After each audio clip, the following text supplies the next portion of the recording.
Hello friends, welcome to my channel. இன்றைக்கி நம்ம சேனலில் மோமோஸோட ரெசிபீஸ் தான் பார்க்க போகிறோம். இதோட டீட்டெயில் இன்க்ரீடியன்ட்ஸ் வந்து நான் இதில் போட்டிருக்கேன், நீங்கள் செக் பண்ணிக்கோங்க.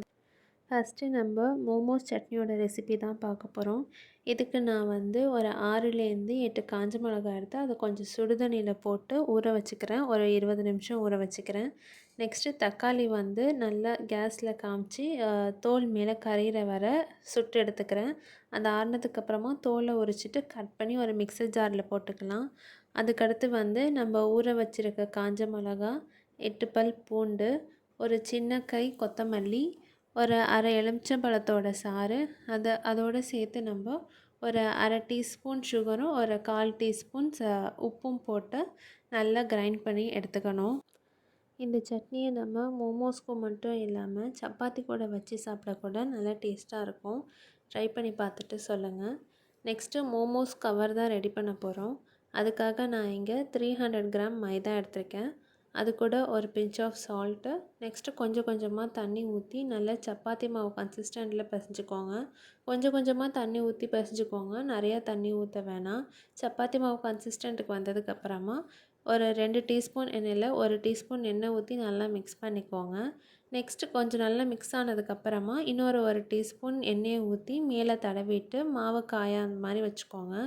ஒரு 20 மினிட்ஸ் ஊறி வந்தால் நல்லாயிருக்கும். 300 கிராம் மைதாவில் நமக்கு குறைஞ்சது ஒரு 20லேருந்து 25 மோமோஸ் கிடைக்கும். நான் நெக்ஸ்ட் ஒரு கடாயில் 1 டீஸ்பூன் எண்ணெய் ஊற்றிருக்கேன். அதில் ஒரு 3 பல் பூண்டு, ஒரு சின்ன இஞ்சி, ஒரு 2 பச்சை மிளகா நல்லா பொடியாக கட் பண்ணி நல்லா வதக்கிக்கிறேன். இது கூட ஒரு பெரிய வெங்காயம் நல்லா பொடியாக நறுக்கி வச்சுருக்கேன், அதையும் போட்டு நல்லா வதக்கிக்கோங்க. மோமோஸ்க்கு நமக்கு பிடிச்சிக்கிற வெஜிடபிள்ஸ் போட்டுக்கலாம். மெயினாக நம்ம வந்து கேபேஜ் ஆட் பண்ணணும். நான் இங்கே ஒரு 50 கிராம் முட்டைக்கோஸை வந்து நல்லா பொடி பொடியாக கட் பண்ணி சேர்த்துருக்கேன்.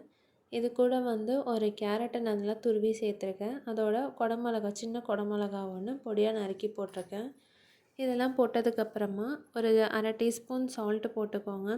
நம்ம பச்சை மிளகா போட்டிருக்கோம், இருந்தாலும் கொஞ்சம் காரத்துக்காக மிளகுத்தூள், அது கூட ஒரு டீஸ்பூன் சோயா சாஸ் போட்டு நல்லா மிக்ஸ் பண்ணிக்கோங்க. மிக்ஸ் பண்ணிவிட்டு ஒரு 2 to 3 மினிட்ஸ் நல்லா குக் பண்ணதுக்கப்புறமா ஆஃப் பண்ணிவிடுங்க. மோமோ ஸ்டஃபிங் ரெடி ஆகிடும். இதுக்கடுத்து வந்து நம்ம மாவு பிசைஞ்சு வச்சுருக்கோம் இல்லையா, அதில் சின்ன சின்ன பால்ஸாக உருட்டி நான் தேய்ச்சிக்கிறேன். லைட்டாக மாவு போட்டு தேய்ச்சிக்கிட்டாலும் ஒன்றும் பிரச்சனை கிடையாது. நம்ம வேணுங்கிற மாதிரி தேய்ச்சிட்டு கொஞ்சம் மெலிசான லேயர் வரப்போ ஒரு ரவுண்ட் ஷேப்பில் வச்சு கட் பண்ணிக்கோங்க. அதுக்குள்ளே ஸ்டஃபிங் வச்சுட்டு ஈஸியாக சிம்பிளாக நம்ம கொழுக்கட்டை மடிக்கிற மாதிரி கூட மடிச்சுட்டு நம்ம ஆவியில் வேக வைக்க வேண்டியதான். நான் இங்கே ஒரு 4 டிஃப்ரெண்ட் ஷேப்பில் பண்ணியிருக்கேன். ஒரு சின்ன சாம்பிள் மட்டும் நான் வீடியோவில் இன்க்ளூட் பண்ணியிருக்கேன். இது நல்லா மடித்ததுக்கப்புறமா ஒரு இட்லி குக்கரில் வச்சு ஒரு 10 மினிட்ஸ் ஸ்டீம் பண்ணி எடுத்தோன்னா மோமோஸ் ரெடி ஆகிடும். உங்ககிட்ட ஸ்டீமர் இல்லைன்னா ஒரு நார்மலான சில்வர் பிளேட்டில் கொஞ்சமாக ஆயில் ஊற்றி நல்லா க்ரீஸ் பண்ணிவிட்டு அதில் மோமோஸ் வச்சு அப்படி கூட நீங்கள் ஸ்டீம் பண்ணி எடுத்துக்கலாம். இட்லி குக்கர் இல்லை ஸ்டீமரில் தான் வைக்கணும் அப்படிங்கிற எதுவும் கிடையாது. நான் இங்கே ஸ்டீல் பிளேட்டில் தான் நானும் யூஸ் பண்ணியிருக்கேன். ஸ்டீல் பிளேட்டில் ஒரு ஸ்பூன் ஆயில் ஊற்றி நல்லா க்ரீஸ் பண்ணி மோமோஸ் வச்சு நான் ஸ்டீம் பண்ணி எடுக்க போகிறேன். ஸ்டீம் பண்ணி எடுத்ததுக்கப்புறமா பாருங்கள் எவ்வளோ சாஃப்டாக இருக்குன்னு. நல்லா சுட சுட மோமோஸும் மோமோஸ் சட்னி வச்சு சாப்பிட்டு பாருங்கள், சூப்பராக இருக்கும். தேங்க்யூ.